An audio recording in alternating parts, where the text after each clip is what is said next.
My dear student of class 11, once again you are most welcome at my channel. हम आपको virus पढ़ा रहे थे और वायरस का चैप्टर समाप्त करके अब हम आ गए हैं नेक्स्ट चैप्टर पे, जो कि हमारे द्वारा पढ़ाया जाने वाला अगला चैप्टर है। और ये चैप्टर आपका किंगडम मोनेरा। आपको याद आ गया होगा कि इसके पहले हमने जब आपको पढ़ाया था तो उसमें मैंने आपको विटेकर क्लासिफिकेशन पढ़ाया होगा, और विटेकर क्लासिफिकेशन में आपको 5 किंगडम सिस्टम बताया था। 5 किंगडम सिस्टम में monera, protista, fungi, plantae, animalia. याद आ गया क्या क्या था? Monera, plantae, fungi, once again monera, protista, fungi, plantae, animalia. तो हम शुरू से चलते हैं। हमने आपको मोनेरा सिस्टम, मोनेरा वाला किंगडम पहले दिया है। पहले मोनेरा किंगडम की हम बात करते हैं। आपको हमने पढ़ाते समय ये भी बताया था कि मोनेरा में एनिमल्स और प्लांट का जो स्ट्रक्चर होता है कैसा होता है, हल्का सा हमने आपको बता दिया। अब हम उसमें डिटेल में आते हैं। ठीक, तो पहले आप क्या क्या पढ़ रहे हैं ये हम जान लें और फिर उसके बारे में आगे बढ़ते हैं।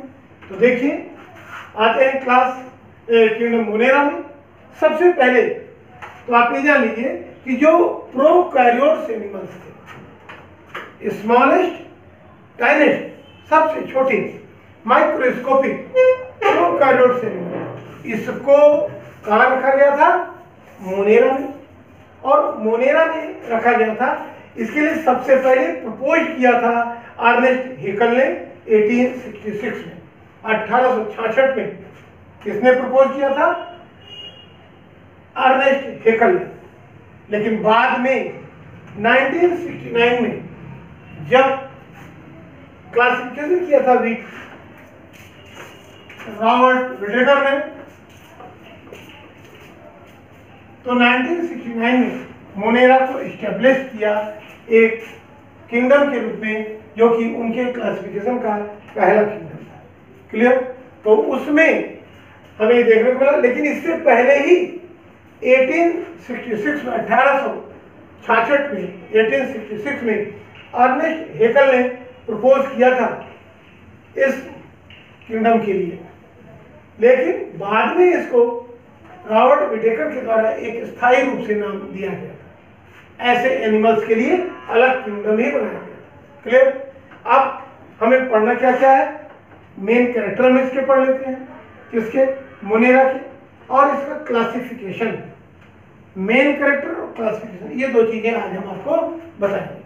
तो मेन कैरेक्टर में जान लीजिए, आपको बताया जा चुका है पहले, फिर से रिवाइज कराते हैं। क्लास या किंगडम मोनेरा के जो एनिमल्स हैं, जो लिविंग ऑर्गेनिजम्स हैं, वो सारे के सारे माइक्रोस्कोपिक, टाइनेस्ट, छोटे से छोटे, और प्रोकैरियोट्स थे। अर्थात सभी सिंगल सेल के प्रोकैरियोट्स लिविंग बीइंग्स। क्लियर हो गया? पहली चीज तो ये जान लीजिए। दूसरी चीज ये भी आप जान लें कि मोनेरा में जिनको रखा गया है वो सब न्यूक्लियस उसमें नहीं होता है। न्यूक्लियस की जगह न्यूक्लियाइड्स होता है। न्यूक्लियस की जगह पे क्या होता है? न्यूक्लियाइड्स। क्लियर हो गया? और ऐसे न्यूक्लियाइड्स को हम सर्कुलर डीएनए के रूप में भी उसे हम कहते हैं। क्लियर हुआ? Circular DNA. और उसमें हिस्टोन प्रोटीन नहीं होती है, हिस्टोन प्रोटीन, और न्यूक्लियोलस भी एब्सेंट होता है। ना तो उसमें हिस्टोन प्रोटीन होती है, न्यूक्लियोलस भी उसमें एब्सेंट होता है। क्लियर? सारे के सारे माइक्रोस्कोपिक हैं और उनमें ट्रू वैक्यूल भी नहीं होती है, वास्तविक रिक्तिकाएं भी नहीं होती हैं। आप देखो जब सेल बनाते हो, सेल स्ट्रक्चर बनाते होंगे तो उसके अंदर वैक्यूल होती हैं, छोटी छोटी बड़ी बड़ी वैक्यूल्स होती हैं। एनिमल में छोटी छोटी, प्लांट में बड़ी बड़ी वैक्यूल होती हैं। लेकिन जब हम मोनेरा की स्टडी करेंगे तो मोनेरा के प्रोकैरियोट सेल में कोई भी ट्रू वैक्यूल नहीं होती है। राइबोसोम्स जो होते हैं वो 70S प्रकार के होते हैं। अभी आप पढ़ेंगे आगे Ribosomes two types. There are two types of ribosomes are present in cell: 70S ribosomes and 80S ribosomes. From these, 70S ribosomes are comparatively short than the 80S ribosomes, or 70S ribosomes are present in Monera. Monera में 70S ribosomes ही होते हैं. दूसरी चीज ये भी जान लीजिए कि ये जो रिप्रोड्यूस करते हैं ये एसेक्सुअली करते हैं. कैसे करते हैं? Asexually, mostly bye binary fission. मुख्य रूप से बाइनरी फिजन, यानी इनकी संख्या 1 से डिवाइड होकर 2 बनती है, 2 से 4 बनेगी, 4 से 8 बनेगी. यानी हर सेल डिवाइड होती है कितने में? 2. इसका मतलब कि मोस्टली डिवाइड होते हैं बाइनरी फिजन, और इसी के द्वारा ये अपनी संख्या में वृद्धि करते हैं.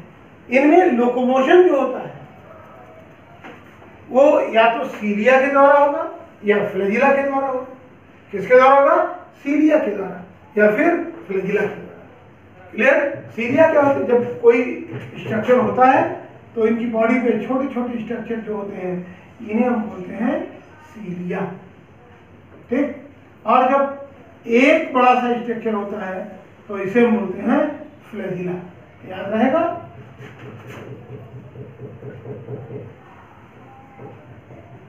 और ये सब क्या है? सीलिया. छोटे छोटे स्ट्रक्चर जो है उन्हें बोलते हैं सीलिया, और बड़े सिंगल थ्रेड स्ट्रक्चर को हम बोलते हैं फ्लैजिला. क्लियर? छोटे स्ट्रक्चर को क्या बोलते हैं? सीलिया, और बड़े स्ट्रक्चर को बोलते हैं फ्लैजिला. क्लियर हो गए? इसी में ये मूवमेंट के द्वारा, इसी में ये जब मूवमेंट लाते हैं तो इनकी बॉडी इधर सरकती है, इसे ही हम बोलते हैं लोकोमोशन. क्लियर हो गया? तो ये हमारे जो कॉमन कैरेक्टर थे किसके? Kingdom Monera. अब हम आ जाते हैं किंगडम मोनेरा के क्लासिफिकेशन पे. किंगडम मोनेरा का क्लासिफिकेशन हम करें तो इसको 2 डिवीजन में बांट सकते हैं. Division 1, division 2. डिवीजन 1 में हमने रखा है यू बैक्टीरिया, और डिवीजन 2 में जो रखे गए हैं आर्कियो बैक्टीरिया. डिवीजन 1 में यू बैक्टीरिया, डिवीजन 2 में आर्कियो बैक्टीरिया. अब डिवीजन 1 डिवीजन 2 बांटने के बाद डिवीजन 1 में जो यू बैक्टीरिया थे इनको फिर डिवाइड किया गया है. किसमें? ट्रू बैक्टीरिया, साइनोबैक्टीरिया और माइकोप्लाज्मा. बात मेरी समझ आ गई? ट्रू बैक्टीरिया, साइनोबैक्टीरिया या ब्लू ग्रेन एल्गी जिन्हें बोलते हैं आगे, या फिर माइकोप्लाज्मा. 3 पार्ट में डिवाइड किया है. क्लियर हो गया? अब हम एक एक चीज के बारे में बात करेंगे. यू बैक्टीरिया में जो ट्रू बैक्टीरिया है, ट्रू बैक्टीरिया यानी वास्तविक बैक्टीरिया, ये बैक्टीरिया क्या होते हैं इनके बारे में थोड़ा सा डिस्कशन कर लेते हैं. तो सबसे पहले हम यू बैक्टीरिया में बैक्टीरिया की डिस्कवरी के बारे में बात करते हैं. और यह है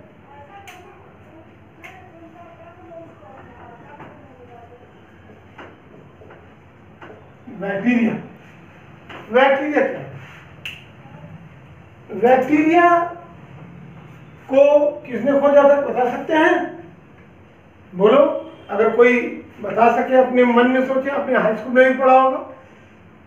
एंटोनी वान ल्यूवेनहॉक. एंटोनी वान ल्यूवेनहॉक ने अपने दांतों के मैल से, दांतों के मैल को निकाला और स्लाइड पे रखकर जब उसकी स्टडी की तो उसमें उन्होंने बैक्टीरिया को देखा. अब कैसे देखा? उस समय तक माइक्रोस्कोप नहीं थे. एंटोनी वान ल्यूवेनहॉक ने अपना खुद का बनाया हुआ single lens self design microscope से इनको देखा. खुद का बनाया हुआ मतलब जब स्वयं बनाया उन्होंने माइक्रोस्कोप, और सिंगल लेंस, केवल एक लेंस लगी हुई थी. उस लेंस के द्वारा जब उन्होंने इसे देखा तो क्या देखा कि छोटी छोटी गोल स्ट्रक्चर्स हैं, और उन छोटे छोटे गोल स्ट्रक्चर को नाम दिया बैक्टीरिया. क्लियर हो गया? तो किसने ऑब्जर्व किया? एंटोनी वान ल्यूवेनहॉक. क्लियर? अब एंटोनी वान ल्यूवेनहॉक ने तो इसको देखा. अब इनके कुछ कैरेक्टर जान लीजिए. बैक्टीरिया के मेन कैरेक्टर्स क्या होते हैं? बैक्टीरिया के मेन कैरेक्टर्स कुछ जान लीजिए। पहली चीज तो ये वर्ल्ड वाइड होते हैं। वर्ल्ड वाइड का मतलब, वर्ल्ड वाइड मतलब ये पूरे संसार में पाए जाते हैं। एयर, वाटर, ड्राई लैंड सब जगह पाए जाते हैं। हमारी बॉडी के अंदर, बॉडी के बाहर सब जगह ये होते हैं। तो ये वर्ल्ड वाइड सभी जगह पाए जाते हैं। दूसरी चीज, सिंपलेस्ट माइक्रोस्कोपिक होते हैं। सिंपलेस्ट स्ट्रक्चर के माइक्रोस्कोपिक, छोटी छोटी संरचना वाले, जो कि केवल सूक्ष्मदर्शी के द्वारा या माइक्रोस्कोप के द्वारा ही इनको हम ऑब्जर्व कर सकते हैं, ये बैक्टीरिया। क्लियर हो गया। उसके बाद अगली चीज जान लीजिए कि इनको जब स्टडी हम लोगों ने की या साइंटिफिक स्टडी की तो क्या देखा कि इनमें सेल वॉल पाई जाती है। सेल वॉल अर्थात चारों ओर जो ये है वो सेल वॉल पाई जाती है। सेल वॉल का मतलब body surrounded by a layer, और body surrounded by a layer that is called as cell wall. Clear. Cell wall पाई जाती है, बट सेल के अंदर ना तो न्यूक्लियस होता है, क्लियर, और ना ही अंदर जो सेलुलर ऑर्गन्स होते हैं, अर्थात जैसे होते हैं mitochondria, Golgi body, endoplasmic reticulum, तमाम अन्य चीजें जो होती हैं वो चीजें भी क्लियर नहीं होती हैं। केवल डीएनए, आरएनए इस तरह से पड़ा होता है, और बाकी जो इनकी लिविंग चीजें हैं वो सब चीजें प्रेजेंट। क्लियर। तो ये चीज जान गए क्या कि world wide microscopic prokaryotic cell वाले ये है। उसके बाद cell wall is present but nucleus and other cellular organs are totally absent. इसमें सेलुलर ऑर्गन्स जैसी कोई चीजें नहीं होती। राइबोसोम्स भी 70s टाइप के ही होते हैं। इसमें कैसे होते हैं? 70s, this means small type of ribosomes are present. उसके बाद अगर डिवीजन की बात करें, they also divide by binary fission और एसेक्सुअल रिप्रोडक्शन। बाइनरी फिजन समझ रहे हैं? बाइनरी फिजन का मतलब यह है कि सिंगल सेल यह है, अब सिंगल सेल का स्ट्रक्चर जैसे यह है, इसमें क्या होता है कि बॉडी पहले थोड़ी इलोंगेटेड होगी, लंबी होगी, लंबी होने के बाद अब ये बीच से दबेगी और पूरी की पूरी बॉडी दो पार्ट में बढ़ेगी। अंदर का जो जेनेटिक मटेरियल है वो भी दो पार्ट में डिवाइड हो जाएगा, और अंत में क्या हो जाएगा?